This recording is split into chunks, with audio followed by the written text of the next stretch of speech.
Bismillahirrahmanirrahim. Bismillahirrahmanirrahim. La yatakallamuna illa man adzina lahu rahman wa qala shawaba wa qul ja'al haqqu wa zahaqal batil innal batila kana zahuqa ya man 'allama Ibrahima al-ilma wal hikmata 'allimna. Assalamualaikum warahmatullahi wabarakatuh. Waalaikumsalam warahmatullahi wabarakatuh. Ibu-ibu yang berbahagia, semoga panjenengan semuanya dalam keadaan sehat walafiat dan dimudahkan segala urusannya, rezekinya, Amin. dan keluarga oleh Allah dilindungi dan senantiasa diberikan kemudahan-kemudahan dalam menyelesaikan urusan-urusannya. Bismillahirrahmanirrahim. Alhamdulillahirabbil alamin. Allahumma sholli ala Muhammad wa ala alihi wa ashabihi ajmain, amma ba'du. Ibu-ibu yang berbahagia, tema pada pagi hari ini adalah mendoakan orang yang sudah meninggal dunia. Masalah ini sebenarnya masalah yang sederhana sekali ya, untuk dibahas. Cuma kadang ada yang belum paham atau ada yang belum mengerti, karena di dalam proses mendoakan orang yang sudah meninggal dunia itu ada persoalan-persoalan yang ada yang sifatnya tradisi-tradisi ya. Sehingga masih banyak yang mempertanyakan. Untuk pagi hari ini saya harap pertanyaannya lebih awal daripada saya mempresentasikan materi, kalau bisa, kalau sudah ada pertanyaan. Kalau belum, nanti saya kasih pembuka dulu yang terkait dengan mendoakan orang yang sudah meninggal dunia. Yang pertama akan saya presentasikan ini, ibu-ibu yang berbahagia ya. Yang pertama terkait dengan mendoakan ini bisa kita ambil dari apa yang dilakukan oleh Rasulullah SAW. Misalnya niki nggih, Rasulullah mengajarkan kalau ada orang meninggal dunia dari umat Islam, dianjurkan bahkan fardu kifayah. Ya, fardu kifayah, yaitu mendoakan dengan cara mensolati jenazah. Nah, sholat jenazah itu adalah doa, ibu-ibu ya. Jadi sholat jenazah itu doa, bukan sholat yang dimaksud sebagaimana sholat fardu itu, bukan. Tapi adalah doa, cuma caranya itu pakai takbir. Nah, dari apa yang kita ketahui bahwasanya sholat jenazah itu adalah doa, maka sebenarnya yang nggak perlu dipertanyakan bahwa mendoakan orang yang meninggal dunia itu adalah perkara yang sangat dianjurkan. Bahkan kalau ada orang meninggal, umat Islam ya, salah satu umat Islam meninggal satu daerah, misalnya sekarang pelosok, tidak ada yang merawat dan tidak ada yang mensolatkan, maka yang ada di daerah situ dosa semua. Dosa semua. Seperti itu. Kemudian yang berikutnya, ini saya tampilkan mendoakan orang yang sudah meninggal dunia. Terus yang berikutnya,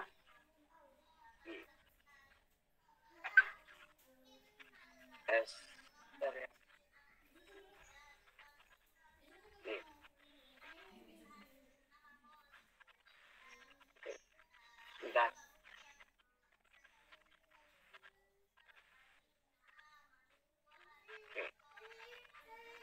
Masih ada kekeliruan, ibu-ibu, saya ngambil sebentar.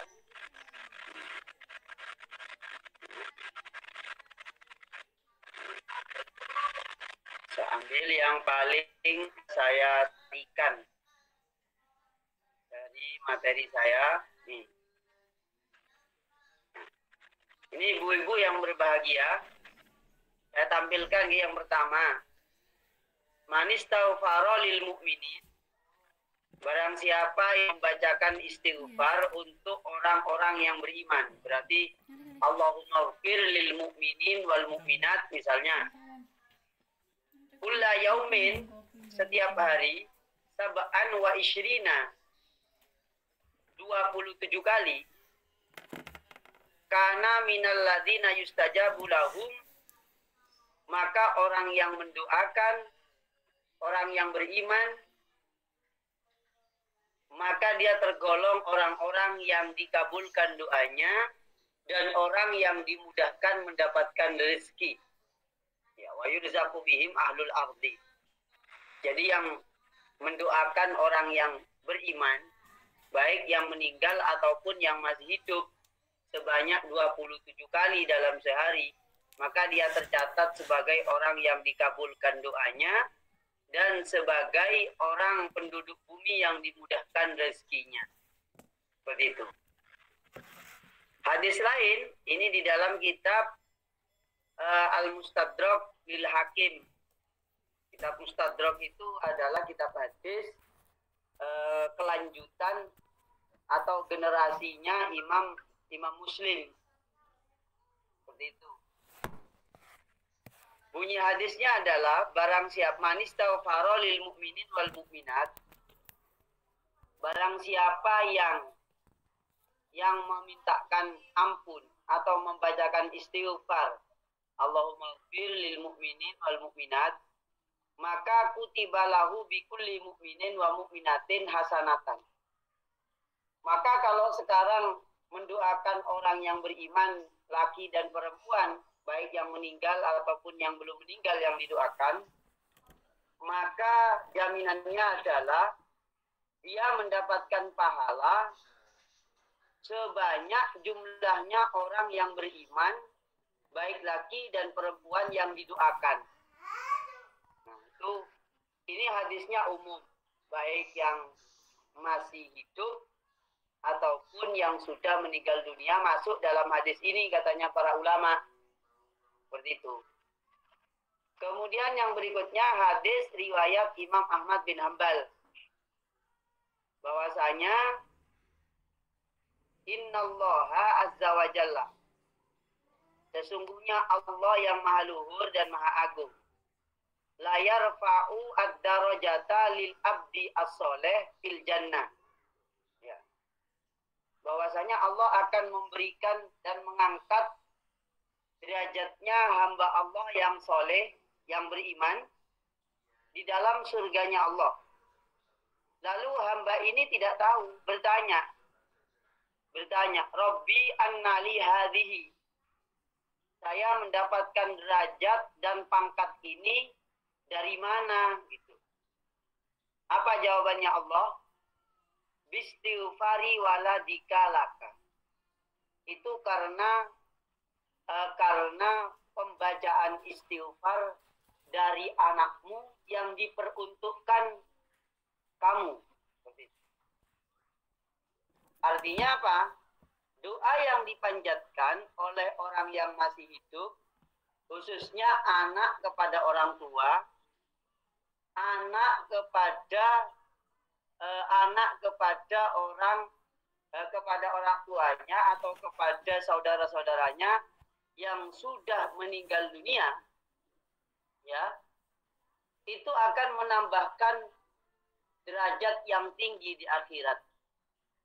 Ibaratnya itu level surganya itu nanti akan berbeda dengan yang tidak didoakan oleh keluarga dan anaknya. Seperti itu.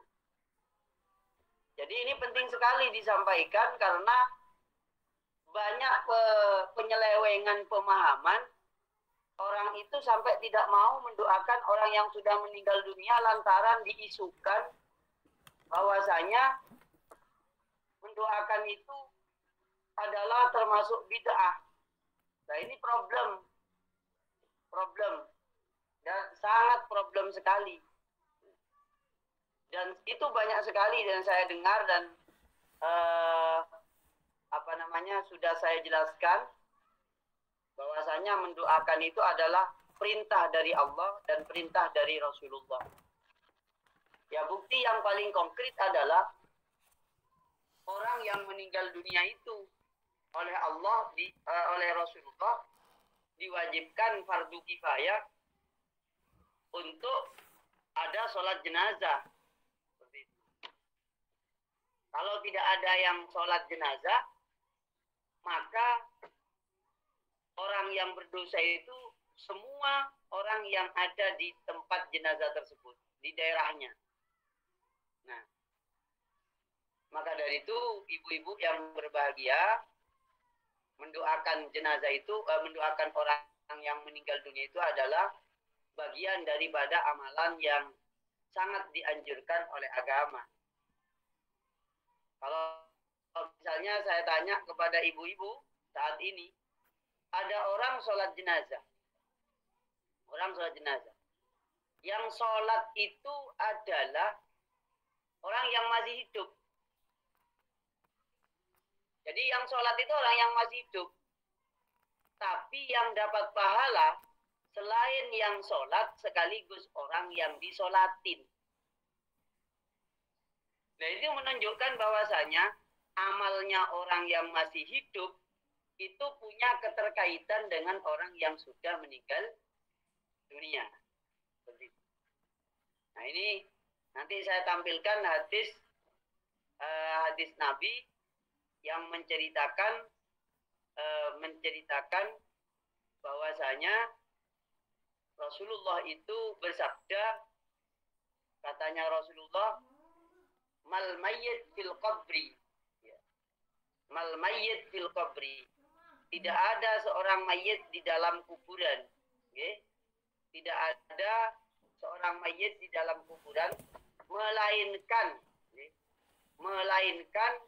dia itu kal gharik al mutaghawwis, yaitu seperti orang yang tenggelam di lautan, dan dia itu minta tolong.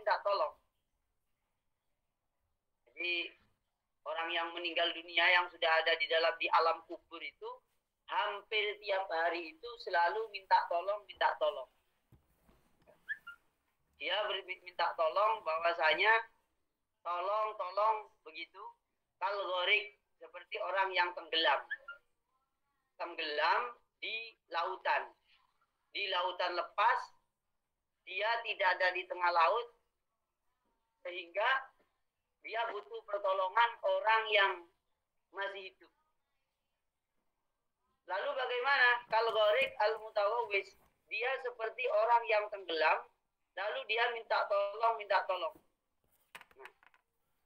Setelah dia mengatakan minta tolong, dia tidak ada yang bisa memberikan pertolongan kecuali yang tadiru du'aan. Dia itu menunggu-nunggu doanya. Yang tadiru du'aan, menunggu doa dari min abin au ummin. Menunggu doa dari orang yang masih hidup, diantaranya dari bapaknya, kalau anaknya yang meninggal, dari ibunya, yang berikutnya au min akhin, atau dari saudaranya, atau dari anaknya. Itu hadisnya di dalam riwayat Al-Baihaqi. Riwayat Al-Baihaqi. Jadi ketika orang ini didoakan, maka bagaimana? Kanat ahabba ilaihi minad dunya wa ma fiha.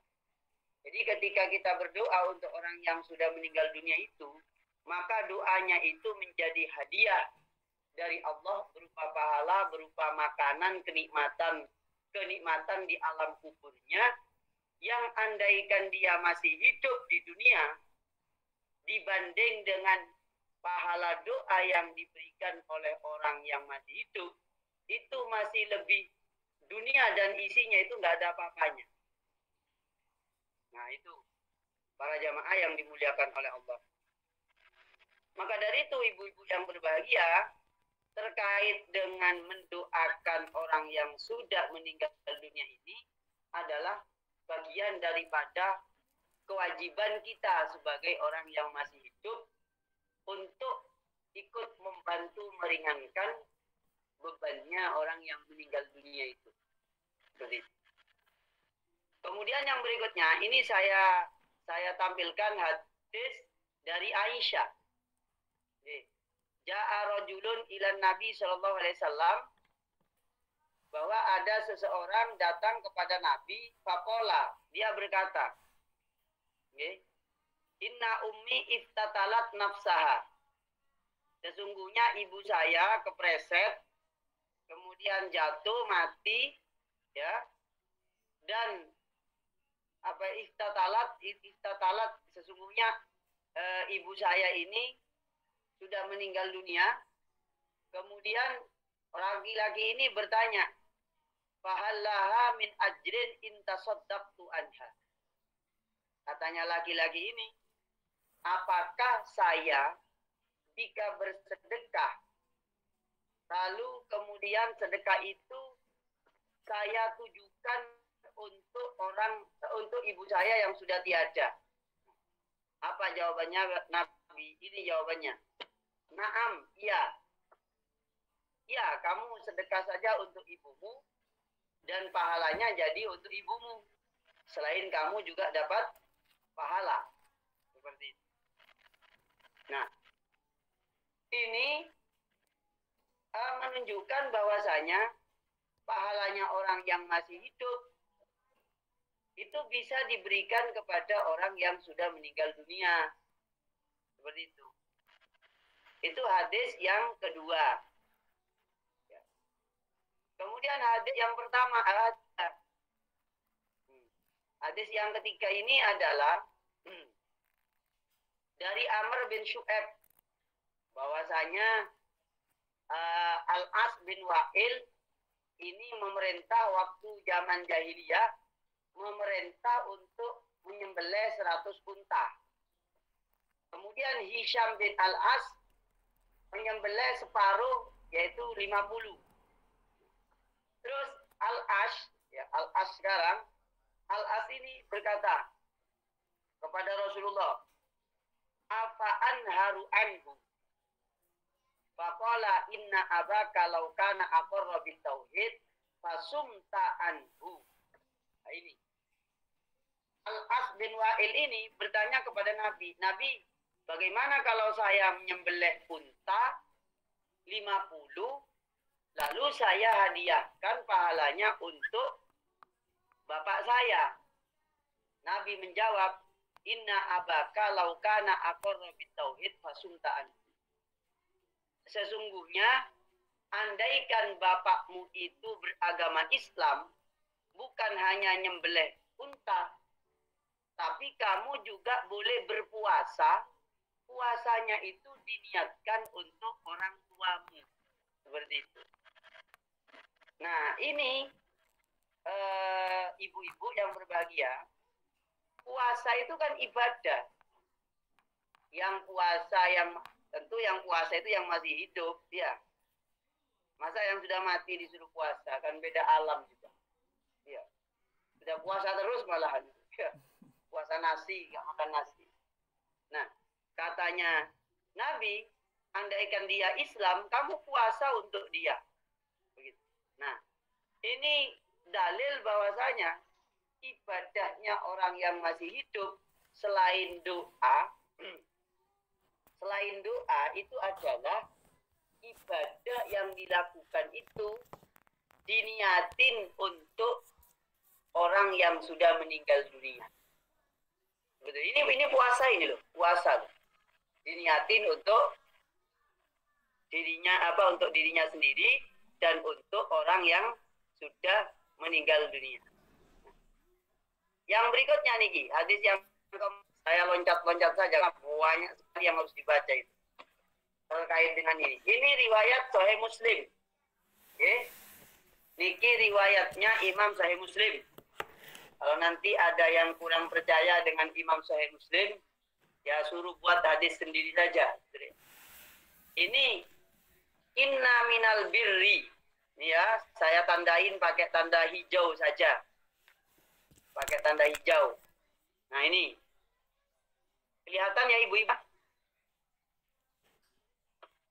Ibu-ibu kelihatan teksnya? Kelihatan. Oh, okay. Susah tapi nggak kelihatan. Oh, ini tak besar. Ibu ini suka yang besar-besar berarti tulisannya ya?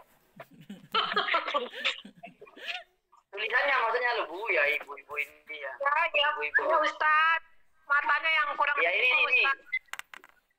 Inna. Ya ini tak besar kan enggak? Apa itu bacanya inna? Inna minal birri. Innal. Inna minal birri. Nadiri. Inna minal birri. Ba'dal birri. Antusalliya alaihima ma'a sholatika. Ya. Ya weh. Wa antasuma anhuma ma'a siyamika. Wa antasaddaqo anhuma ma'a shadaqatika. Nah, ini saya artikan ibu-ibu ya. Ini hadisnya ada di dalam kitab Sahih Muslim. Nggih. Sesungguhnya di antara kebaikan di atas kebaikan atau kebaikan setelah kebaikan yang banyak itu. Antusolliya hendaknya kamu sholat alaihima untuk kedua orang tuamu ma'a sholatika digandeng dengan sholatmu. Artinya bagaimana? Ketika kita melakukan sholat sunnah khususnya sholat sunnah ini, khususnya sholat sunnah.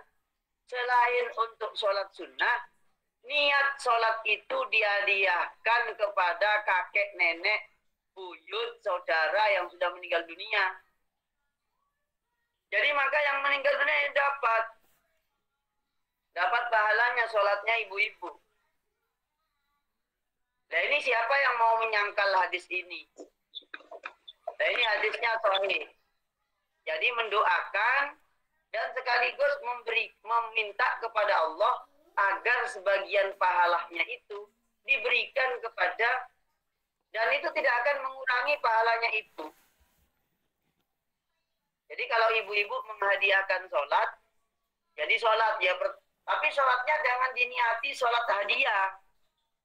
Ya misalnya ibu-ibu masuk ke masjid, sholat tahiyatul masjid, niat sholat tahiyatul masjid, sekaligus mendoakan ayah dan ibu saya. Misalnya begitu. Maka ini kalau ibunya sudah meninggal dunia dan bapaknya sudah meninggal dunia, kedua orang tuanya itu mendapatkan kenikmatan yang luar biasa akibat atau lantaran daripada doa yang dipanjatkan atau doa sholat yang dihadiahkan. Seperti itu, ibu-ibu. Maka dari itu ini hal yang penting untuk diketahui. Jangan sampai kita ini tidak mengetahui kemudian kita tidak bisa melakukan untuk orang yang saat ini membutuhkan pertolongan dari orang yang masih hidup. Seperti itu. Kemudian yang berikutnya nih. Wa antasuma anhuma ma'asiyamika. Dan hendaknya kamu berpuasa ma'asiyamika anhuma sebagai ganti daripada puasanya kedua orang tua ma'asiyamika bersama puasamu. Artinya ketika kita berpuasa sambil diniati untuk memberikan pahala itu, mendoakan dengan berpuasa itu untuk kedua orang tua yang sudah meninggal dunia. Seperti itu. Nah, ini dalil yang kesekian, ini yang keempat. Nah, ini sekarang ada hadis bahwasanya irja'at imro'atun, ada perempuan datang ke kepada Nabi. Ini tak besarkan. Mana ibu-ibu? Sudah kelihatan besar? Sudah. Halo, Udah, Ustaz. kita ini kelihatan, nggih? Ya. Oke. Irja'athu imra'atun. Suatu ketika datang perempuan kepada Nabi, berkata begini, innahu kana ala ummi saumu syahraini. Sesungguhnya ibuku punya tanggungan puasa 2 bulan. Apa ya jazi anha an asuma anha? Apakah cukup? Apakah saya boleh dan bisa berpuasa 2 bulan sebagai gantinya ibu yang meninggalkan puasa mati dalam keadaan punya hutang 2 bulan puasa? Nah, apa jawabannya Nabi? Qala na'am. Oh ya, kamu puasa 2 bulan untuk ibu yang sudah meninggal dunia itu. Ya. Nah, saya tanya kepada ibu-ibu. Ibunya yang sudah meninggal dunia ini, dari perempuan ini kira-kira sudah mati bisa puasa apa enggak? Tidak. Enggak. Tidak. Enggak bisa. Ya. Nah, terus yang berpuasa itu anaknya yang masih di dunia. Tapi yang dapat pahala siapa? Anaknya dapat pahala, ibunya pun dapat pahala, dan hilang tanggungan puasanya 2 bulan itu. Seperti itu. Ini hadis sahih ibu-ibu. Ini di semua riwayat kitab hadis. Kita semua kitab hadis menceritakan ini, termasuk Sahih Bukhari. Nah, yang saya ambil ini dari Musannaf Ibnu Abi Syaibah. Seperti itu. Nah, ini salah satu contoh dari sekian banyak hadis. Ada yang paling, yang paling keren ya. Yang paling keren. Ini nanti saya tampilkan juga. Bahwasanya Nabi itu menyembelih kurban kabsyaini. Bahwa Nabi itu ketika bulan Idul Kurban, para jamaah ibu-ibu yang berbahagia, ini merupakan dalil yang yang menguatkan kita agar kita ini sesering mungkin mendoakan orang yang sudah meninggal dunia itu. Nah, lebih-lebih kalau ibu-ibu ini renungkan hadis ini. Ini riwayat Imam Al-Baihaqi, ini tak tampilkan di sini. Nah, saya tampilkan. Ini saya birukan saja ini. Nah, ini kebetulan yang tak ada harokatnya ini, tapi tak terangkan ini. Okay? Tadi sudah saya bacakan, tapi lengkapnya seperti ini. Nah, ini kelihatan ya Bu ya? Tulisannya biru ya? Kelihatan. Ustaz. Oke. Nah, Bigi. Ini dari Ibnu Abbas, ibu-ibu ya. Hadis dari Ibnu Abbas. Mal mayyitu, ini saya tandai. Mal mayyitu ora ono utawi mayyit di qabrihi ing dalam kuburane mayyit illa shibhal gharik al mutaghawwis kajaba kaya wong kang kerem ing dalam laut al mutaghawwis kang ngomong tulung-tulung. Ibu-ibu dan saya nanti kalau sudah membujur ke arah kiblat, ke arah utara, itu seperti orang tenggelam di laut. Kayak kemarin itu, kira-kira ya ibu-ibu bisa bayangkan. Sriwijaya, Sriwijaya itu ya. Itu langsung jatuh di tengah laut. Bagaimana perasaannya? Ibu bisa bayangkan. Seakan-akan ibu-ibu tenggelam naik pesawat, naudzubillah min dzalik. Semoga kita semuanya dijaga oleh Allah dari takdir-takdir yang kita tidak mampu. Amin. Amin ya rabbal alamin. Ibu-ibu, ini fadilahnya orang yang ngaji. Orang yang ngaji itu dapat menghapus takdir-takdir yang buruk. Apalagi panitianya, Bu Nanang, Bu Nita, itu insya Allah, dan ibu-ibu yang lain. Yang rajin ngaji itu insya Allah takdir yang buruk itu digagalkan oleh Allah. Kenapa? Karena orang ngaji itu seperti bersedekah. Nah, sedekah itu menggagalkan bala. Saya kan sudah cerita tentang orang yang gara-gara sedekah itu di dalam kitab diterangkan itu di dalam kitab Usfuria itu. Yaitu digagalkan itu takdir buruknya. Ibu-ibu ingat ya cerita saya ya? Mana Ustaz? Ulang, Diulang Ustaz. Ustaz. Ustaz di tempat lain mungkin. Gimana? Gimana? Gimana? Mungkin Halo? Ustaz di tempat lain. Ceritanya yang mana, Ustaz? Cerita yang mana? Oh, ya. Nanti tak ceritain habis ini ya. Saya bacakan hadisnya dulu ya. Ya Ustaz. Biar selesai. Ya Ustaz. Oke, mantap. Nah, orang yang malmayit, orang yang sudah ada di alam kubur, seperti orang yang tenggelam di lautan lepas, al-ghorik. Ghorik itu orang tenggelam. Bukan tenggelam di cebing kamar mandi atau tenggelam di di sebelah sampingnya house itu di Green Hill. Clubhouse. Oh Clubhouse. ya, house ya. Kolam renang Ustaz. Ya, tinggal anaknya, au ummin atau ibu, au waladin atau anak kalau yang meninggal bapak atau ibunya, au sodikin atau teman-temannya. Oke. Jadi teman-temannya ibu-ibu kalau sudah punya teman mati duluan, itu didoakan. Kasihan dia itu. Apalagi semasa hidupnya kurang beribadah misalnya. Itu tambah merana itu.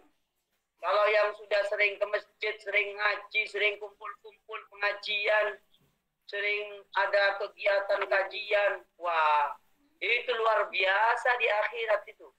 Tabungannya banyak sekali.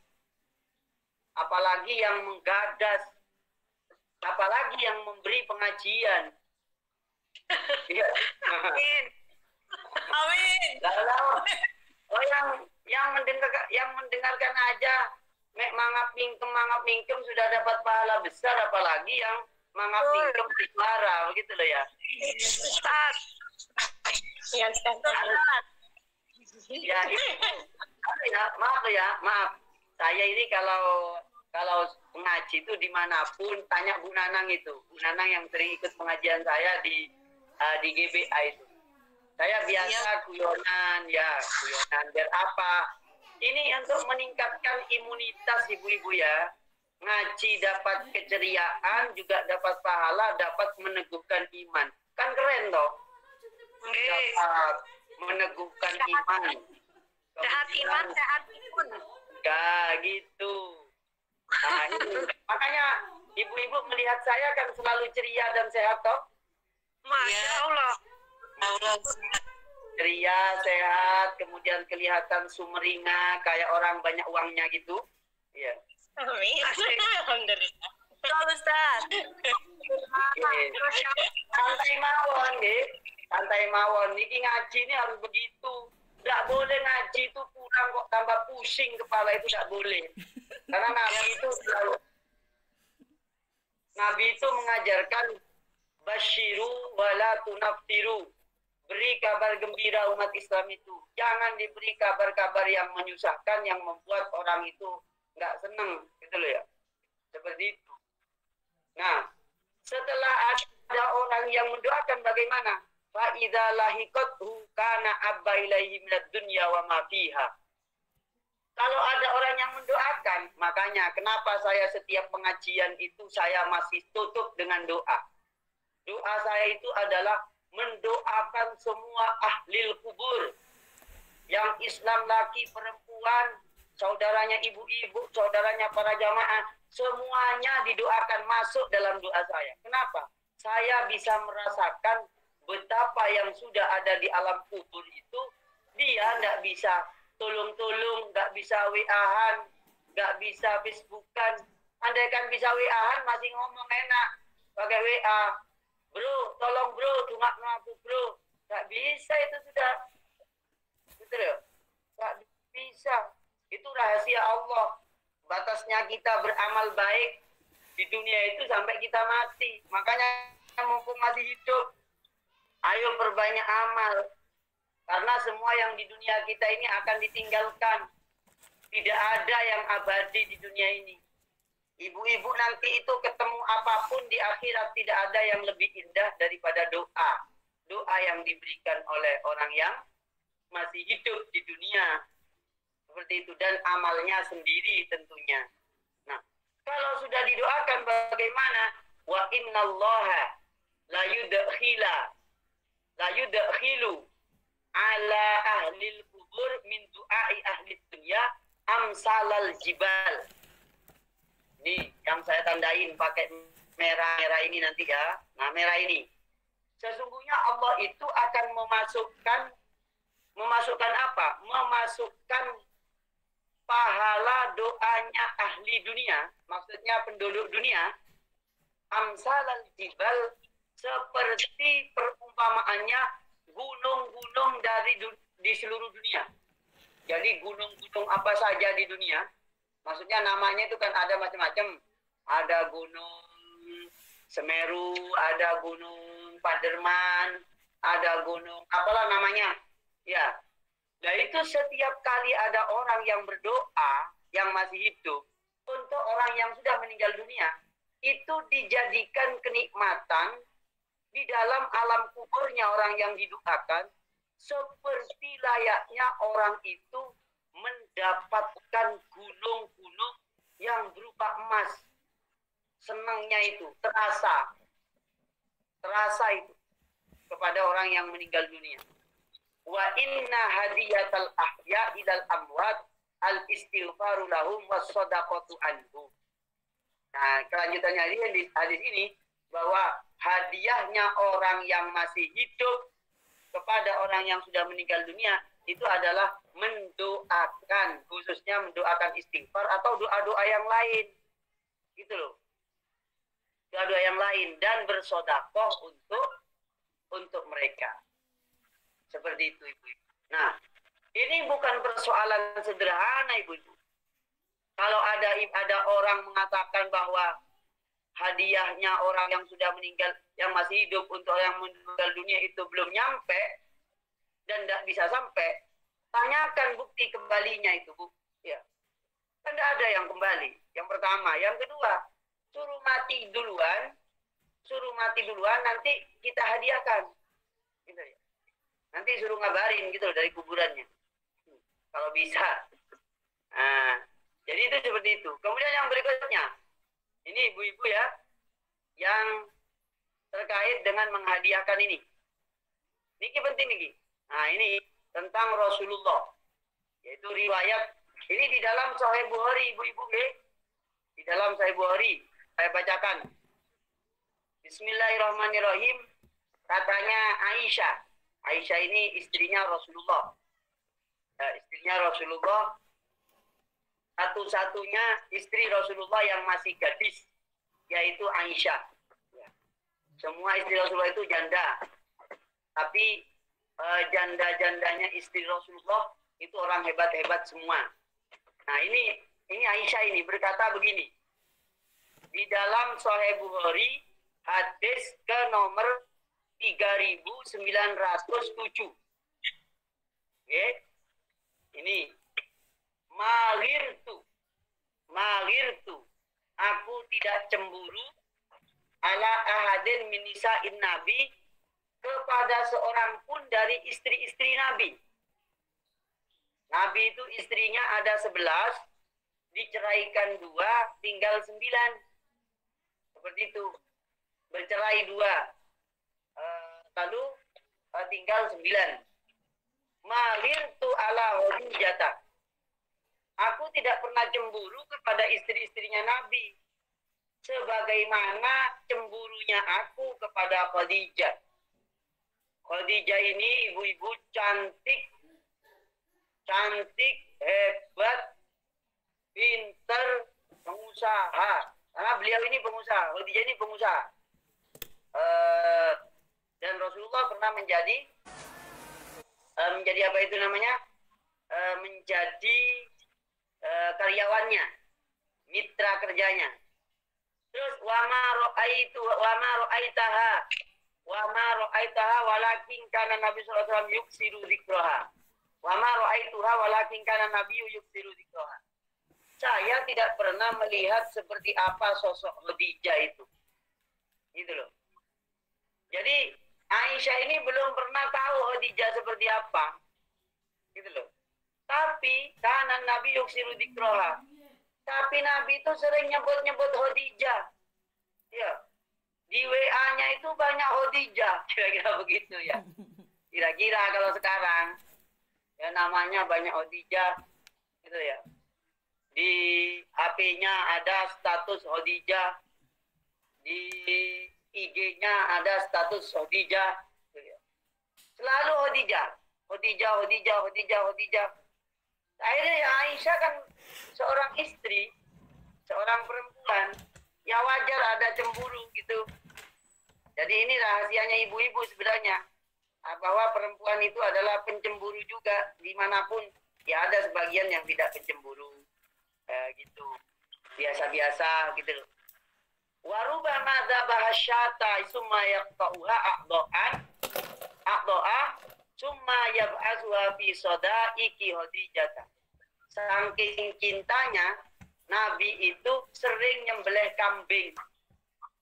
Kadang itu nyembelih kambing Nabi. Kalau sudah cintanya, kalau sudah Nabi itu kangen kepada Khadijah, terkenang dengan Khadijah, maka beliau itu nyembelih kambing. Lalu kambingnya dipotong-potong, dagingnya itu dipotong-potong. Lalu maya ba'asuha, kemudian dibuat berkat, ya, dibuat berkat. Ya kayak orang Jawa Timur itu, orang Malang kan ada berkat itu.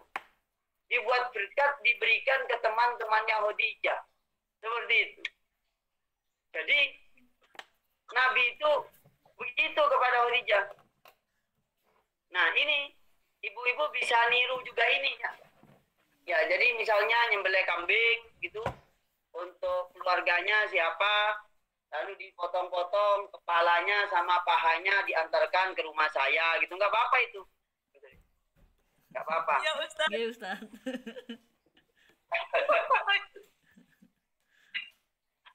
Nah ya itu kan cuma itu contoh umpama gitu loh, seperti itu. Benar Ustaz, benar. Kepala kambing sama pahanya kambing gitu, seperti itu. Farubama qultu lahu ka'annahu lam yakun fid dunya imra'atun illa Khadijah. Saking seringnya Nabi nyebut-nyebut Khadijah, titik-titik Khadijah, titik-titik Khadijah. Oh dulu kalau Khadijah itu begini. Makanya pokoknya cintanya luar biasa. Melebihi cintanya Aldebaran kepada Andin. Gitu. Ya, kira-kira Ustaz pecinta ikatan cinta ini. Enggak. Cinta. Saya terus terang Bu. Saya nggak pernah nonton Ikatan Cinta saya, gitu ya. Saya ngetes ibu-ibu ini anunya penggemarnya emak-emak Ikatan Cinta apakah bukan gitu. Saya itu kalau pengen tahu ceritanya minta review kepada istri saya gitu. Tolong di-review gimana ceritanya. Langsung diringkas gitu. Kok suaranya jadi kecil ya? Gimana? Sudah jelas suaranya? Halo? Wanita? Sudah jelas. Sudah jelas. Oh, udah jelas. Jelas sih di saya, Mbok. Di saya jelas, Mbok. Berarti Mbok ini HP-nya jelek berarti. Iya, ya, kudu Kan hatinya Ustaz, sinyalnya. Semuanya mengatakan bagus kok, gitu ya. Bukan HP-nya, Mbok. Bukan HP-nya Ustaz. Katanya Aisyah. Katanya Aisyah ini seakan-akan tidak ada perempuan dunia kecuali Khadijah. Gitu loh. Saking seringnya Nabi menyebut Khadijah itu. Ya kok kanjeng Nabi iki kok kayak nggak ada perempuan lain. Titik-titik Khadijah, titik-titik Khadijah. Ngalor Khadijah, ke timur Khadijah. Ngetan Khadijah, ngulon Khadijah. Nggak pernah Hasanah Khadijah terus misalnya gitu ya. Itu saking cintanya Nabi. Lalu Nabi mengatakan, iya saya sering menyebutnya kanat wa kanat, inna kanat wa kanat wa kana limin hawalatun. Karena saya punya anak yang menurunkan keturunan sampai sekarang, itu adalah dari Khadijah. Makanya lagu tentang Aisyah itu sebenarnya nggak benar itu. Karena yang dicintai banget oleh Nabi itu adalah Khadijah. Seperti itu. Yang banyak dimanja itu Aisyah. Seperti itu. Tapi nggak etis lah. Kalau Rasulullah itu dimasukkan dalam nyanyian itu nggak etis ya. Dalam lagu-lagu. Nah, ini ibu-ibu sudah jelas sekali bahwasanya kita ini dianjurkan untuk berdoa bagi orang-orang yang sudah meninggal dunia. Bukan hanya berdoa, menghadiahkan doa, menghadiahkan amal-amal kita, dan tidak akan mengurangi pahala kita. Gitu loh. Buktinya ini Nabi ini. Nabi itu seperti itu. Nah, kemudian yang berikutnya, ibu-ibu, akan saya tampilkan yang terakhir. Tolong disiapkan pertanyaan, diketik ke WA, nanti biar saya bisa jawab langsung. Ibu-ibu lebih banyak bertanya saja daripada saya ceramain, gitu loh ya. Tapi ini saya terangkan. Sambil dikirim, gitu. Tanya juga ya. Bisa dikirim Bu ya. Udah. Bisa dikirim Ada di chat pertanyaan chat ini Meet ini Ustaz. Chat ada. Google-nya, Ustaz. Nanti ada di chat Google ya. Saya masih apa namanya? Iya nanti Ustaz. Mampu. Nanti ya. Nanti saya Masih bacakan. dulu. Bacakan. Kemudian yang berikutnya, ini saya tampilkan juga kepada ibu-ibu ya. Ibu-ibu yang bertanya nanti bisa juga menambah pertanyaan lagi, nggak apa-apa. Ini yang paling akhir akan saya terangkan terkait mendoakan. Mendoakan itu di mana? Jawabannya adalah di mana? Seperti itu. Ini saya terangkan tentang mendoa orang yang sudah meninggal dunia di kuburannya. Ini saya tampilkan. Saya tampilkan. Ini langsung ke kitabnya nih.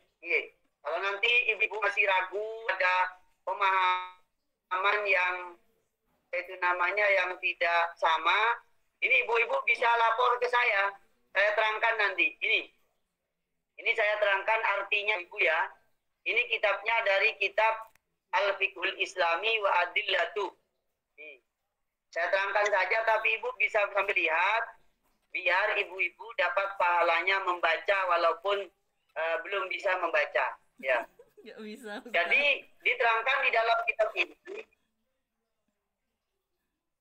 bahwa rohnya orang yang meninggal dunia ataupun yang masih hidup, ya, apalagi yang meninggal dunia, roh itu seperti roh itu adalah makhluk, ya, jiwa yang bisa berpikir, yang bisa menerima apa saja dan paham terhadap omongan orang yang masih hidup. Jadi orang yang meninggal dunia itu paham kepada omongan orang yang masih hidup. Bahkan orang di sini dikatakan walatafna bifana'il jasad. Walaupun jasadnya hancur, rohnya tetap hidup.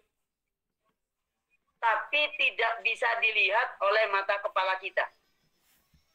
Jadi kalau misalnya ibu-ibu mengatakan dia sudah meninggal, rohnya sudah dicabut. Ibu tidak akan pernah bisa melihat rohnya sendiri, apalagi rohnya orang lain. jasad itu adalah makhluk fisik, roh itu adalah yang nempel ke jasad. Maka dari itu Nabi itu memerintahkan kalau memandikan jenazah tidak boleh digosok keras-keras. Harus pelan-pelan. Disabun pelan-pelan, digosok pelan-pelan. Kenapa? Karena katanya Nabi, kasru azmil mayyiti ka kasrihi hayyan. Meremukkan tulangnya jenazah itu sama seperti meremukkan tulangnya orang yang masih hidup. Dia merasakan dan dia merasa sakit dan dia itu merintih dan bahkan jenazah yang dimandikan itu tahu siapa yang memandikan itu. Tahu. Ya Allah, semoga ibu-ibu dan saya semuanya dijadikan orang yang husnul khotimah ya. Amin. Amin. Ya Rabbal Alamin. Ini penting ibu-ibu. Dan menurut semua ulama nih di dalam kitab ini diterangkan bahwa siksa itu siksa kubur dulu karena sebelum ada kiamat itu belum kita masuk ke surga tapi masuk kenikmatan surga, belum surganya tapi kenikmatan surga, belum masuk neraka tapi masuk siksa neraka. Nah, siksa neraka itu juga dikubur. Jadi orang yang disiksa kubur itu adalah hakikatnya adalah bagian daripada siksa neraka. Nah, di dalam keterangan kitab ini diterangkan bahwasanya siksa ataupun nikmat itu nyambung ke roh kita dan jasad kita. Maka dari itu ada jasadnya mayit, ada jasadnya jenazah atau mayit yang mati bertahun-tahun tidak hancur. Tidak hancur. Kenapa tidak ada hancur? Karena diantaranya adalah dia oleh Allah tidak dihancurkan fisiknya karena hidupnya selalu mendapatkan nikmat. Rohnya dapat nikmat, akhirnya jasadnya itu tetap utuh. Ada yang 1 tahun sudah busuk dan hancur. Naudzubillah, summa naudzubillah. Lah Ustaz, Fir'aun itu Ustaz, yang dimumi di piramida itu gimana Ustaz? Lah itu lain. Itu memang pengecualian dari Allah karena di Al-Qur'an di Al-Qur'an diterangkan bahwasanya Allah Subhanahu wa taala berfirman yang artinya adalah yang ayatnya adalah al-yauma nunajjika bi badanika litakuna liman khalfaka ayah walakinna aktsaran nasi la ya'lamun. Itu di Quran diterangkan, hari ini Fir'aun saya selamatkan jasadmu litakuna liman khalfaka ayah agar menjadi peringatan untuk orang yang setelah kamu. Jadi jasadnya Fir'aun yang tenggelam di laut kemudian ditemukan lagi dan dimumikan itu sebagai kekuasaan Allah. Diselamatkan bukan berarti adalah diberi nikmat, tapi dijadikan percontohan. Iki lo Fir'aun itu. Seperti itu.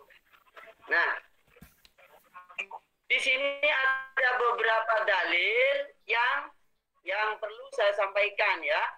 Keterangannya di beberapa kitab termasuk di Musannaf Ibnu Abi Syaibah. Nggih.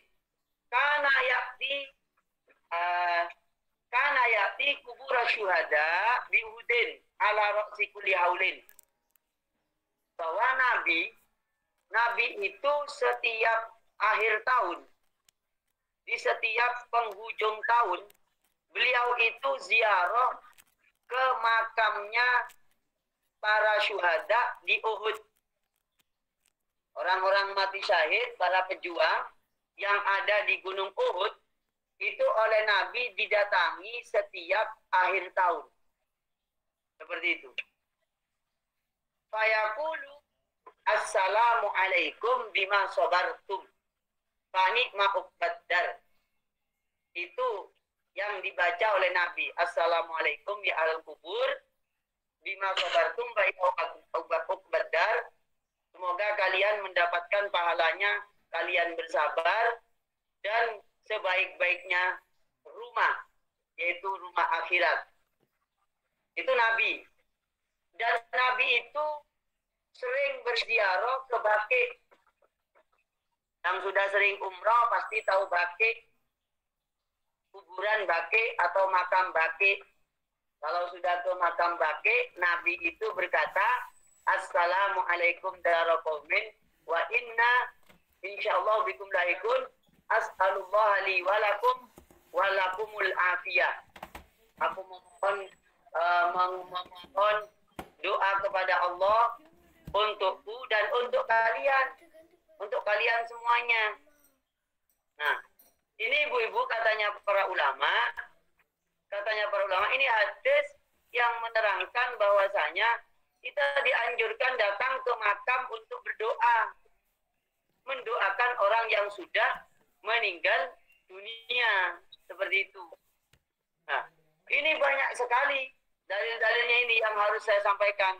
Tapi saya ambil bagian pokok-pokoknya, seperti itu. Apakah itu hanya Nabi yang seperti itu? Tidak. Okay? Tidak, tapi juga para sahabat. Di antaranya ini doa Nabi, okay? Doa Nabi itu kepada orang yang ahli kubur, Allahumma ufir li ahli baqi'il gharqad. Ya Allah, ampunilah dosa-dosanya ahli kubur yang ada di Baqi. Nah, Baqi ini adalah tempat pemakaman di Madinah. Kalau gharqad itu adalah pohon yang berduri yang ada di makam Baqi, seperti itu. Nah, ibu-ibu yang berbahagia, ini banyak sekali terkait dengan hadis yang berhubungan dengan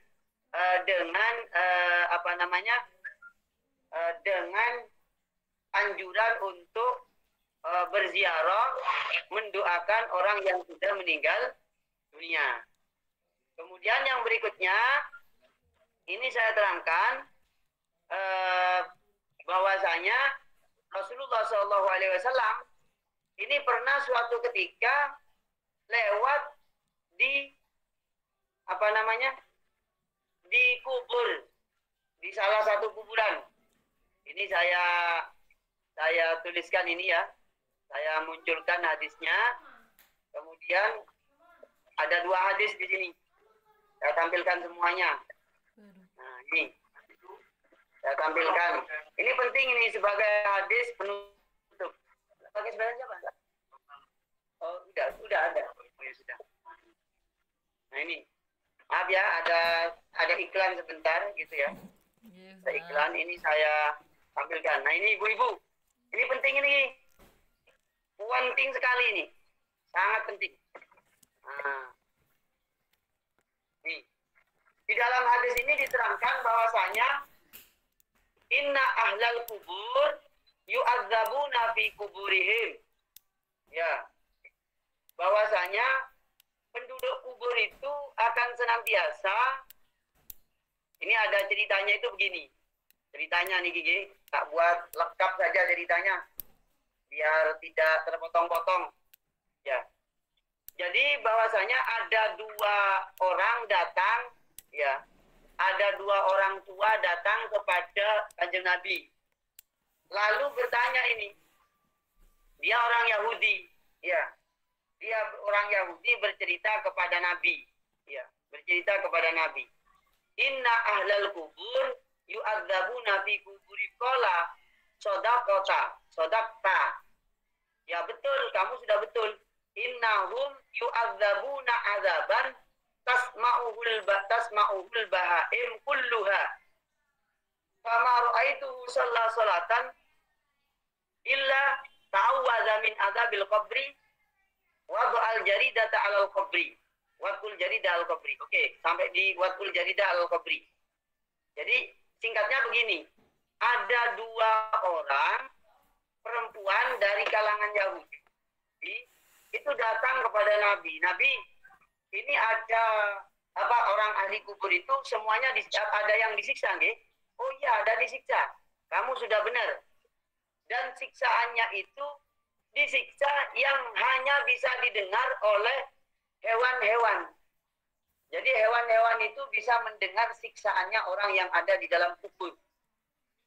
hampir semua hewan itu peka. Ya peka, ada siksaan di dalam kubur. Dan katanya di dalam riwayat hadis ini, saya tidak pernah melihat Kanjeng Nabi sholat, kecuali di dalam sholatnya itu, Nabi senantiasa meminta perlindungan dari siksa kubur. Seperti itu. Selalu minta perlindungan, itu Nabi itu. Senantiasa meminta perlindungan dari siksa kubur. Nah, itu hadis penutup saya, ditambah yang paling akhir, yaitu hadis tentang yang diriwayatkan dari Ibnu Abbas. Ya. Ibnu Abbas ini meriwayatkan hadis bahwasanya ini saya merahkan, saya merahkan, ibu-ibu juga memperhatikan ini. Rasulullah tidak muncul itu Ustaz di lewat. layar.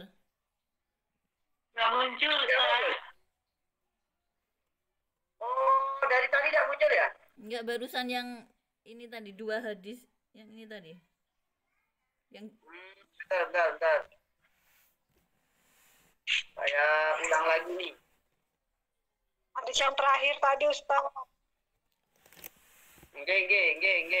Ini saya saya tampilkan lagi nih, Ki. Saya tampilkan lagi. Saya Tadi saya tampilkan mau hadisnya. minta, takut salah saya. HP saya tadi kan salah, sekarang nggak mau ngomong. Oh iya. Saya minta tolong ke Bu Nita untuk mengirimkan juga ke WhatsApp saya pertanyaannya biar saya mudah. Bu Dede tolong ya Bu Dede. Saya soalnya ngerekam layar Ya, jadi tolong, nggak bisa, bisa yang lain. Bu Dede tolong ya. Iya. Ya, Ya, Ustaz. kirim ke WA saya. Ini saya bacakan doa terakhir, Pak. Ini ada pertanyaan, Ustaz. Hadis terakhir. Dikirim ke WA Bu Dede. Langsung dikirim ke WA dulu, saya bacakan hadis terakhir. Oh iya, Ustaz. Niki, ini kemarin sudah saya singgung, tapi belum selesai. Ini muncul gitu tulisannya, gitu. Muncul. Muncul, Ustaz. Oke.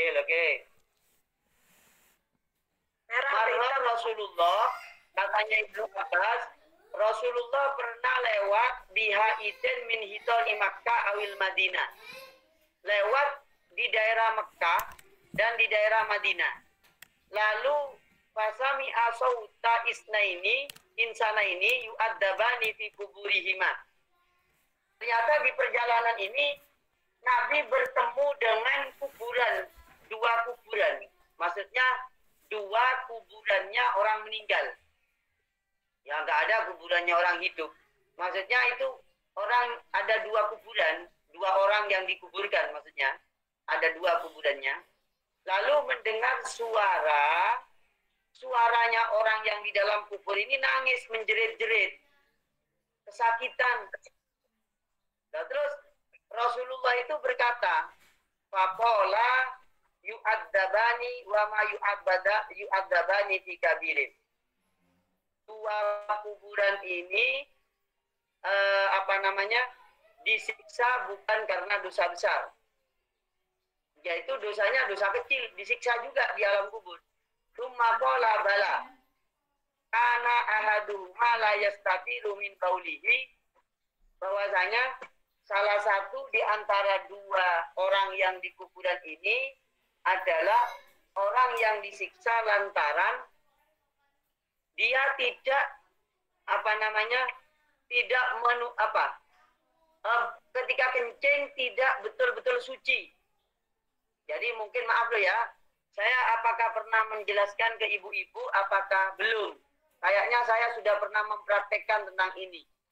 Maksudnya mempraktekkan keterangan hadis ini, bahwa ketika pipis itu jangan sampai, dan berhati-hati jangan sampai ada percikan kencing ngena pakaian kita. Lalu pakaiannya dibawa sholat. Nah ini disiksa oleh Allah di dalam kuburnya. Lantaran apa? Lantaran najisnya kencing. Nah, Ya nyuwun sewu, mohon maaf, saya menjelaskan tentang hadis ini lebih dari kepada kurang lebih 500 mahasiswa atau setidaknya 400 mahasiswa setiap tahun di UMM itu. Dan kemarin juga di kurang lebih di 3 masjid. Kenapa kok begitu? Karena kebanyakan ibu-ibu itu kalau, tapi bukan berarti saya tukang nginceng ibu-ibu itu loh ya. Ya, saya memperhatikan menurut ilmu ini kayaknya ibu-ibu khususnya kaum perempuan itu kalau pipis kurang memperhatikan pakaiannya. Pakaiannya itu kena percikan najis atau air yang kena kencing lalu kencingnya mercik ke pakaian. Itu termasuk bagian daripada dosa. Dan kalau dipakai sholat, sholatnya nggak sah. Maka saya kemarin itu menjelaskan di Tirtasani, menjelaskan kepada ibu-ibu dan bapak-bapak, kalau pipis cari tempat pipis yang betul-betul aman dari percikan kencing. Nyuwun sewu, mohon maaf, kalau pakai celana ya celananya dilepas total, jangan cuma diangkat separuh betis. Kalau ngangkat celana mungkin sampai di atas lutut. Tapi kalau ibu-ibu misalnya pakai pakaian yang ada celananya plus itu, ya semuanya dilepas, baru pipis. Jangan sampai kena percikannya kencing. Itu bagian daripada dalam hadis ini, yang disiksa gara-gara najisnya kencing. Nah yang kedua itu, wakanal akharu, dan kuburan yang kedua, itu disiksa karena yamshi bin namimah. Iya, yamshi bin namimah. Nah, kuburan yang kedua itu disiksa gara-gara adu-adu.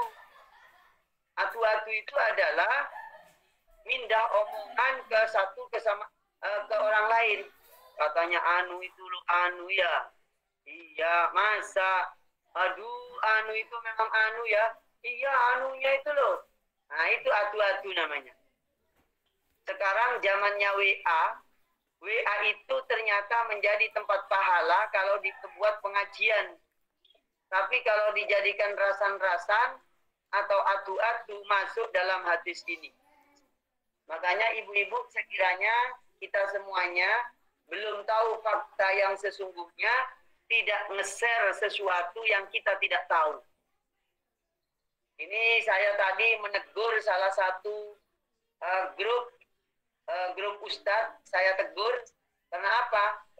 Nge-share vaksin. Nge-share masalah vaksin. Dan kemudian saya tegur, Bapak ini dokter apa bukan? Kemudian saya tegur, sebaiknya kalau tidak ahli jangan nge-share ini. Kalau memang dianggap terkait dengan vaksin ini ada yang tidak beres, tolong video ini langsung dikirim ke lab rumah sakit UMM. Sehingga bisa nanti di cross check betul apa enggak. Kenapa? Karena sekarang ini ada kecenderungannya orang itu bangga menjadi wartawan liar. Wartawan yang tidak bergaji. Iya, Ustaz. Nah, itu bagian dari aturan. Itu nanti pertanggungjawabannya sangat berat dia karena menyebarkan fitnah. Ya. Maka dari itu akhirnya apa? Summa da'a bijaridatin fakasaroha kasrotain. Nah, akhirnya kemudian Nabi meminta pelepah kurma. Pelepah kurma itu dibelah jadi 2, lalu fawadha ala kulli qabrin minhuma kasrotan, lalu oleh Nabi diletakkan masing-masing separuhnya di satu kuburan, di separuh kuburan. Separuhnya diletakkan satu kuburan, yang satunya diletakkan di kuburan yang kedua. Kuburan yang najisnya kencing itu gara-gara kencing nggak benar dan membersihkan kencing nggak benar, lalu kencingnya kena pakaian dipakai sholat, itu diletakkan separuh pelepah kurma, ditancapkan. Lalu yang tukang adu-adu juga dikasih pelepah kurma, ditancapkan separuhnya. Lalu Nabi ditanya, Fakila mongko dan pirsani sopo Rasulullah SAW. Kemudian Rasulullah ditanya, lima fa'al tahada. Nah, ini perhatikan ibu-ibu. Ini saya buat warna pink ya. Pink aja biar jelas. Oh, tapi nggak warna pink ini. Ada warna pink, Bu. Warna anu aja. Warna ini. Warna hijau tua. Lima fa'alta. Kenapa Rasulullah melakukan ini? Hadza ini. Qala apa jawabannya Nabi? La'alla ayyukhaffifa anhuma ma lam yaibasa au ila ayyaibasa. Ini saya buat merah. Ibu bisa melihat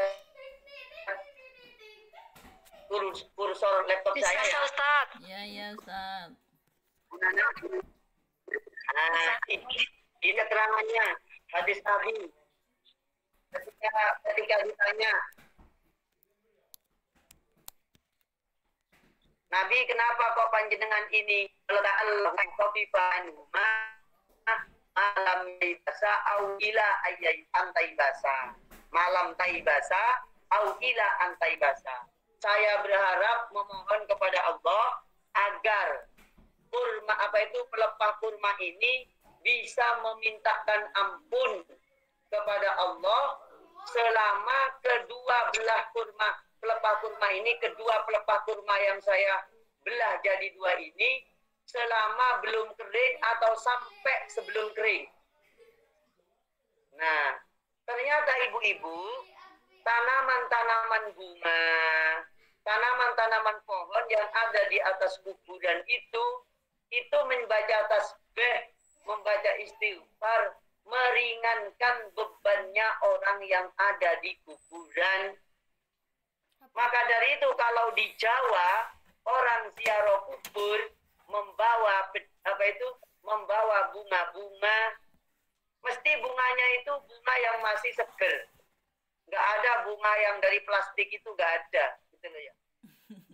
Itu bunga yang masih seger. Diambil dari mana itu? Diambil dari hadis ini, gitu loh. Selagi bunganya itu masih, khususnya bunga apa itu ya? Bunga sedap malam yang bisa dipakai pengantin itu loh, Bu. Sama malam. Kenanga. Kenanga apa sedap malam? Malam sedap. Setelah malam juga. Iya. Nah itu ibu-ibu, kalau diletakkan di kuburannya keluarga kita sambil kita doakan, maka yang kita letakkan di atas kuburannya itu akan senantiasa berdoa memohonkan ampunan dan keringanan doa. Seperti itu. Tapi tidak usah lebay-lebay. Kok kemudian ke kuburan bawa kayu sengon, kayu jati, misalnya, itu keterlaluan itu. Gitu loh ya. Dijual saja. Ditanami kayu sengon, ditanami kayu jati. Awet ya, Ustaz. Itu nggak sampai sebegitunya ya. Artinya bagaimana ibu-ibu, bapak-bapak, bapak-bapak ya, ada bapaknya di sini ya. Bapaknya pada kerja, yang nggak kerja ya nggak ikut ngaji gitu ya. Artinya bagaimana ibu-ibu? Artinya apa yang kita lakukan sebenarnya oleh masyarakat Jawa khususnya atau masyarakat Islam di Nusantara itu tidak ada yang bermasalah sebenarnya, gitu loh. Itu adalah menerjemahkan dulu yang ada di zamannya Rasulullah, gitu loh. Cuma persoalannya ibu-ibu sekalian, mohon maaf, ibu-ibu kalau kalau boleh saya memberi saran, kalau ngaji-ngaji yang ada di media di YouTube itu harus disaring, harus dicarikan referensi yang sebanyak-banyaknya, seperti itu. Kalau boleh saya rekomendasi itu yang representatif, yang ilmunya itu sudah seperti lautan luas tak bertepi, itu adalah ya seperti Gus Baha gitu loh. Itu insya Allah tak bisa diragukan itu gitu loh. Tak diragukan karena kadang ada masalah-masalah yang ditutup-tutupin terkait dengan amalan-amalan yang dulu juga dipraktekkan oleh Nabi dan para sahabat gitu loh. Maka dari itu ibu-ibu ini penting saya sampaikan, apakah hanya Nabi? Tidak, para sahabat. Ini saya nanti akan saya tampilkan ibu-ibu bahwasanya sahabat Nabi Abu Bakar, Umar, Utsman, Ali, semuanya, bahkan Fatimah itu ya, senantiasa berziarah ke makamnya pamannya Nabi. Ya, putrinya Nabi itu loh. Dan berziarah ke kuburnya para syuhada. Seperti itu. Ke para pejuang-pejuang itu loh. Maka yang dilakukan kita berziarah ke makamnya para pejuang-pejuang Indonesia, itu sudah seharusnya pejuang Muslim kita ziarahin. Ini terlalu banyak hadisnya ini, kalau dikumpulkan bisa jadi satu rim itu, dicetak itu. Yang terkait dengan ini. Nah, demikianlah ibu-ibu yang berbahagia, yang dimuliakan oleh Allah Subhanahu wa Ta'ala. Doa orang yang sudah meninggal dunia itu baik berdoa di tempat masing-masing atau ke kuburannya atau mensedekahkan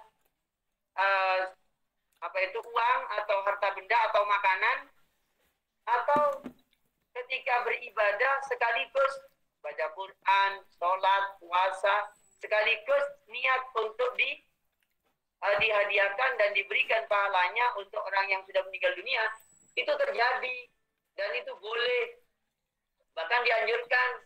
Hadisnya tadi di dalam Sahih Muslim, di dalam Musannaf Ibnu Abi Syaibah, bahwa Nabi bersabda, inna minal birri ba'dal birri, di antara kebaikan setelah kebaikan-kebaikan yang lain adalah antusolliya alaihima ma'a sholatika.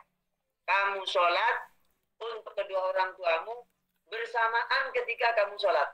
Artinya sholat kita sekaligus niat untuk mendoakan dan berbakti kepada kedua orang tua. Itu jadi pahala yang luar biasa. Seperti itu. Nah, sesungguhnya yang mau saya sampaikan itu sangat banyak sekali ibu-ibu. Tapi suara saya sudah mau habis ini. Gitu ya. Jadi saya akan membacakan pertanyaan. Saya akan membacakan pertanyaan.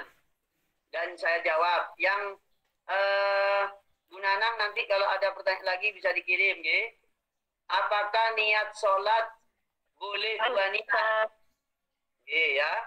Masalah niat sholat tahiyatul masjid bisa juga untuk orang tua atau saudara sudah meninggal. Boleh. Bukan hanya untuk itu. Misalnya ibu-ibu sholat tahiyatul masjid sekaligus niat sholat qobliyah. Tapi caranya adalah niat qobliyah sekaligus tahiyatul masjid. Kenapa kok begitu? Karena tujuannya tahiyatul masjid itu adalah menghormat masjid dengan sholat. Maka dengan sholat apapun secara otomatis jadi tahiyatul masjid. Paham? Ibu-ibu paham? Jadi saya ulangi lagi. Sholat tahiyatul masjid itu adalah tujuannya sholat karena kita masuk masjid. Pertama kali yang dilakukan adalah penghormatan untuk masjid. Penghormatannya dengan sholat. Lah, penghormatan itu bahasanya adalah tahiyat. Makanya disebut sholat tahiyatul masjid. Nah, kalau ibu-ibu masuk masjid, mau sholat tahiyatul masjid, kok waktunya mepet, tidak usah sholat tahiyatul masjid, langsung sholat qobliyah misalnya. Maka qobliyahnya itu langsung dirapel niat tahiyatul masjid. Itu sudah jadi. Dan langsung juga diniati hadiah mendoakan kedua orang tua atau saudara atau semua kerabat. Seperti itu. Bisa itu, boleh. Ya. Yang tidak boleh itu adalah ibu-ibu niat sholat tahiyatul masjid plus sholat zuhur, itu tidak boleh. Oke. Ya. Tidak boleh itu. Jadi, wajib itu digabung dengan sunat tidak boleh. Tapi yang boleh adalah sunnah sesama sunnah. Seperti itu. Atau begini. Ibu-ibu puasa. Puasa apa? Puasa mengganti Ramadan. Ini juga boleh. Ini juga boleh walaupun wajib dengan sunnah. Tapi niatnya wajib. Saya niat puasa mengganti bulan Ramadan yang tahun kemarin. Sekaligus saya niat puasa sunnah Senin Kemis. Karena kebetulan mengkodoknya pada waktu hari Senin atau Kemis. Maka di situ dapat pahala puasa wajib dan dapat keutamaannya berpuasa di hari Senin dan Kemis. Seperti itu. Tapi kalau tahiyatul masjid dengan sholat fardu tidak perlu diniati. Saya niat sholat zuhur plus tahiyatul masjid tidak perlu. Kenapa? Karena sholat fardu itu tidak boleh digabung dengan tahiyatul masjid. Tidak usah. Nah. Yang kedua, anak penghafal Al-Quran, apa pahalanya bisa mengalir juga ke nenek kakeknya yang sudah meninggal? Iya, bisa mengalir. Terus, kenapa anak ini lahir? Karena ada bapak dan ibunya. Bapak ibunya lahir karena ada kakek dan neneknya. Jadi mengalir semua. Maka beruntunglah yang orang tua yang punya anak-anak soleh atau solihah. Tapi bukan berarti anaknya bernama soleh dan solihah. Bukan. Jadi anaknya soleh, perilakunya soleh, maka nanti bapak ibunya, kakek neneknya dapat pahala anak dan cucunya. Seperti itu. Kemudian yang berikutnya, kurban untuk orang yang sudah meninggal dunia. Boleh, Bu. Boleh. Orang yang sudah meninggal dunia, boleh dibuatkan kurban. Oke? Boleh dibuatkan kurban. Kurban untuk yang sudah meninggal dunia. Dalilnya apa? Tadi sudah saya bacakan. Bahwa Nabi itu berdoa ketika nyembelih kurban dua kambing. Yang satu untuk dirinya, yang satu untuk semua umatnya. Nah, umatnya Nabi waktu hadis itu diucapkan, sudah banyak yang meninggal dunia dari umat Islam. Gitu loh. Seperti itu. Kemudian mendoakan orang yang sudah meninggal dunia, apa disebutkan nama-namanya beserta bin atau bintinya, apa ada hadisnya? Tidak perlu, Bu. Tidak perlu. Kalau hafal bagus. Kalau hafal bagus. Kalau saya memang saya catat sampai 7 turunan ke atas saya catat. Saya sebutkan semuanya. Ya Allah, ampunilah dosanya ini. Ayah saya, kakek saya, nenek saya, namanya saya sebutkan. Sampai ke atas, sampai saudara-saudaranya, kanan kiri, itu saya catat. Keluarga besar saya, semua nama-nama keluarga itu saya catat. Khususnya yang sudah meninggal dunia saya catat. Karena saya doakan ketika saya baca Quran, ketika saya mengajar, ketika saya pengajian begini, sudah langsung saya niatkan, ya Allah, pahalanya saya mengaji, saya berikan juga kepada ayah saya yang sudah almarhum, kepada kakek nenek saya dari ayah dan ibu, sampai tak sebutkan namanya satu persatu itu. Dan setelah tidak hafal, baru ditambah. Wa usulihim wa furu'ihim ila nabila Adam alaihi wassalam. Dan kakek orang tua sampai Nabi Adam yang beragama tauhid, saya doakan. Insya Allah kesenangan semuanya di alam kubur. Karena senantiasa mendapatkan siraman kebaikan dari anak cucunya. Seperti itu. Boleh. Nah, apa ada hadisnya? Tadi yang dibaca dari orang yang meninggal seperti orang yang di alam kubur, seperti orang tenggelam, itu kan hadisnya ini, Bu. Bahwasanya orang yang meninggal dunia, kakeknya, ibunya, bapaknya, lalu anaknya, atau saudaranya, atau siapa, atau temannya bahkan, itu menunggu doa-doanya kita. Maka dari itu mari ibu-ibu, bapak-bapak, kok bapak-bapak lagi, ibu-ibu sekalian, setelah ngaji sebelum ditutup, atau bahkan mestinya dari awal tadi itu, ibu-ibu sudah ada niatan. Kalau saya biasanya untuk masjid tertentu saya berdoa sebelum pengajian dimulai. Dalam rangka apa? Dalam rangka mendoakan orang yang sudah meninggal dunia. Bahkan masjid tertentu itu, pendiri-pendiri masjid yang sudah meninggal dunia itu saya doakan bersama jamaah. Untuk para pendiri masjid, namanya ini. Ya Allah, ampunilah dosanya, lipat gandakan pahalanya, tempatkan di surganya Allah. Lalu dibacakan doa.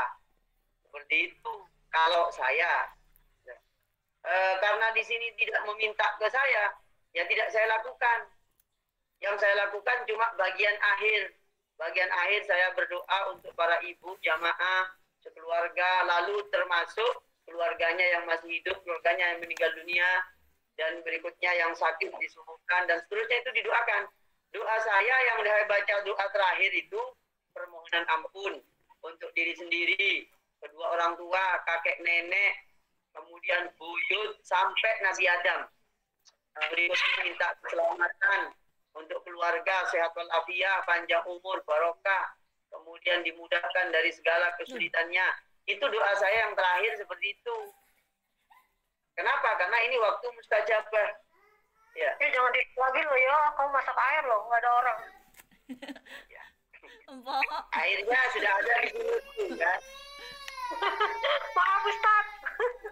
Oh, nggak apa-apa. Santai mawon, jadi santai. Terus ini ada pertanyaan baru. Puasa nazar apa juga bisa pahalanya untuk ortu yang sudah meninggal dunia? Karena puasa nazar sama dengan puasa wajib. Boleh, Bu. Tapi niatnya jangan keliru. Jadi niatnya adalah niat wajib dulu. Niatnya niat wajib dulu. Saya niat puasa nazar, sekaligus saya ingin memberikan hadiah, saya hadiahkan pahalanya juga untuk orang tua atau keluarga yang sudah meninggal dunia. Boleh. Pokoknya niat yang wajib didahulukan. Kecuali kalau tahiyatul masjid dengan sholat fardu, itu tidak usah. Karena secara otomatis sudah sholat, gitu ya. Tidak perlu diniatin. Tapi kalau puasa nazar, sambil diniatin itu nggak apa-apa. Tidak apa-apa, sah puasanya, sah. Yang penting niatnya puasa nazar dulu. Saya niat puasa nazar. Dan saya juga meminta puasa nazar ini, pahalanya oleh Allah dilimpahkan juga kepada orang tua, AAA, BB, dan seterusnya. Oke. Ini sudah 1 jam ini, Bu, ya. Sudah 1 jam lebih, bahkan 2 jam. 2 jam kurang sedikit. Apakah masih ada pertanyaan yang sifatnya langsung atau di spot? Silakan. Ya, Ustaz, terima kasih Ibu-ibu. Monggo kalau ada pertanyaan bisa langsung ke Ustadz yang hadir di forum ini. Ada tambahan pertanyaan? Nggih, monggo. Assalamualaikum Ustaz. Monggo. Itu apa yang tadi diceritakan dari pelepah kurma itu, dasarnya kan dari situ ya, bunga itu. Terus berarti yang kalau ziarah ke makam bawa bunga itu bukan dari apa yang zaman dulu agama Hindu gitu, bukan? Ya bukan lah, Bu. Ya kalau ibu-ibu pengen nggak sama dengan orang Hindu, cari bunga lain. Mungkin bunga cempaka atau bunga apa yang nggak sama. Ya. Soalnya ada yang berpendapat apa? Seperti itu. Ada yang berpendapat tidak usah ini bunga gitu. Saya tanya kepada ibu-ibu. Saya tanya kepada ibu-ibu jujur ya. orang Islam di Indonesia itu pakai sarung umumnya atau tidak? Pakai. Saya tanya ibu-ibu. Ibu Enda saya tanya, yang pertama kali pakai sarung itu umat Hindu apa umat Islam?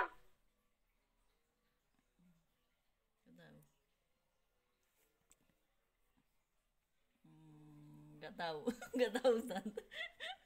Belum belajar sejarah ini.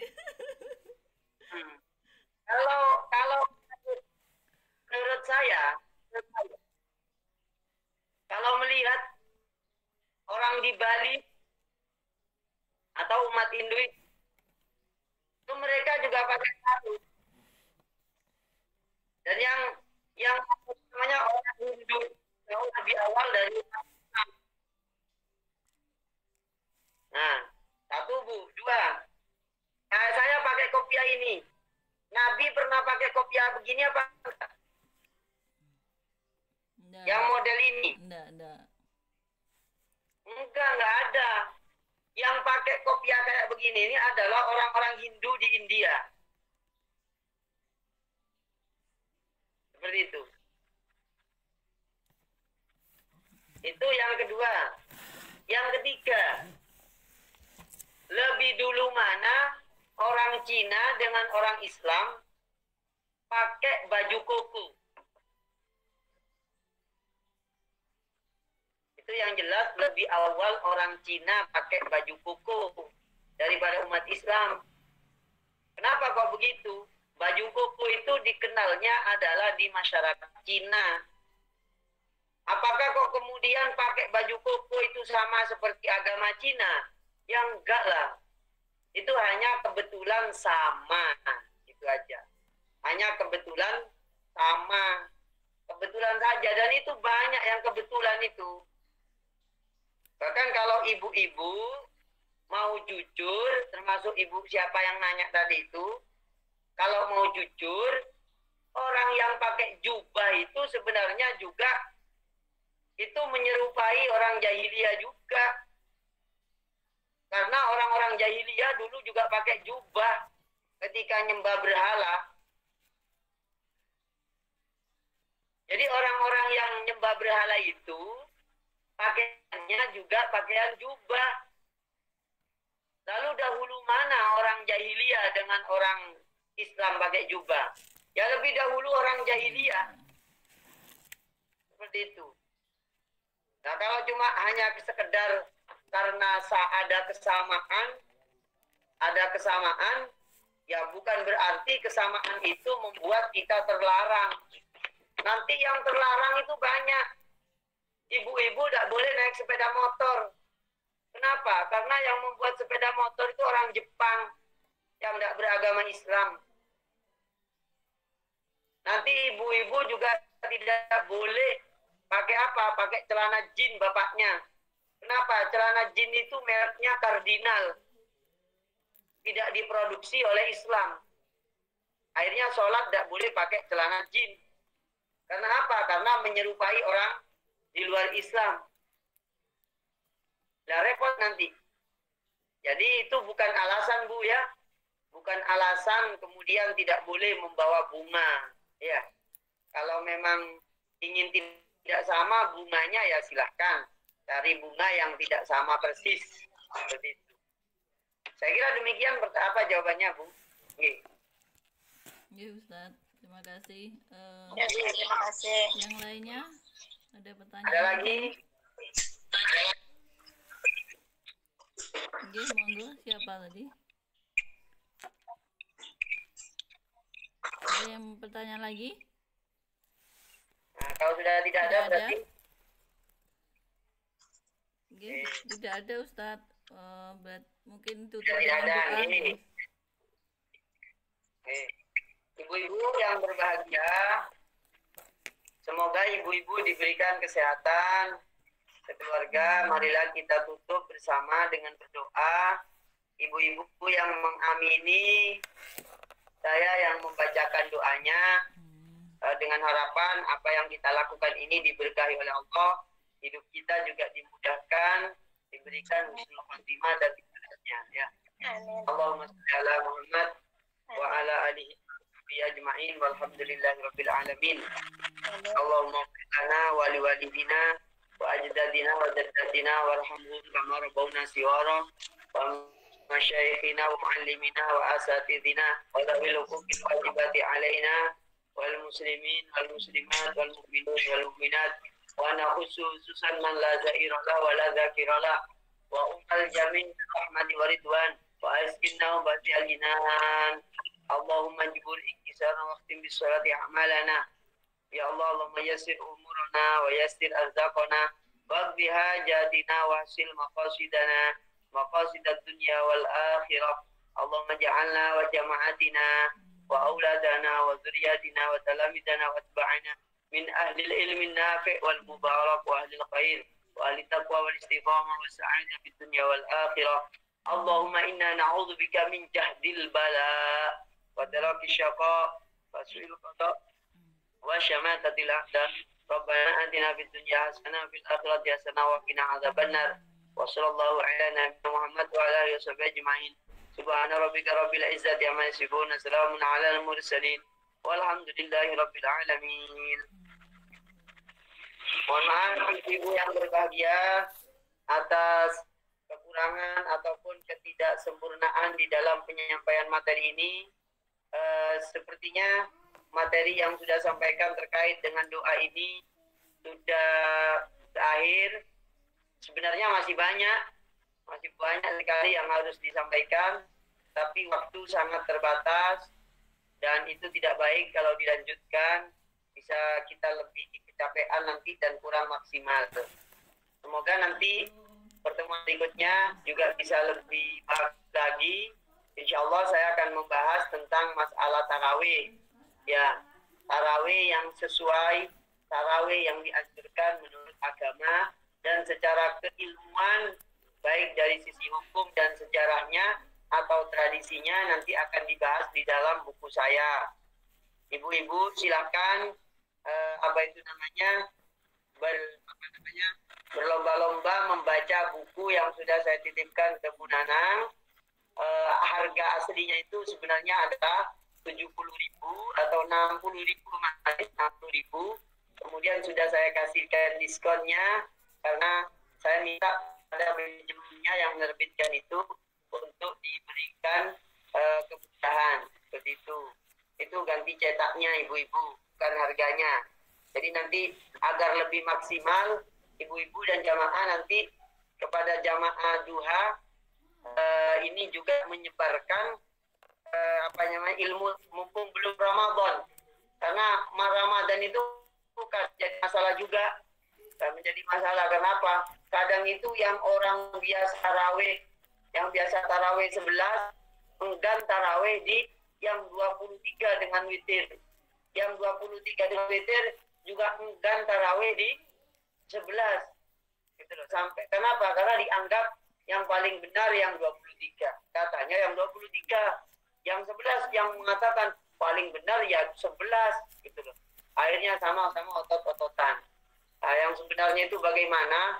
Itu saya bahas di buku saya sampai habis, sampai masalah doa-doa yang dibaca, termasuk masalah witir di bulan Ramadan.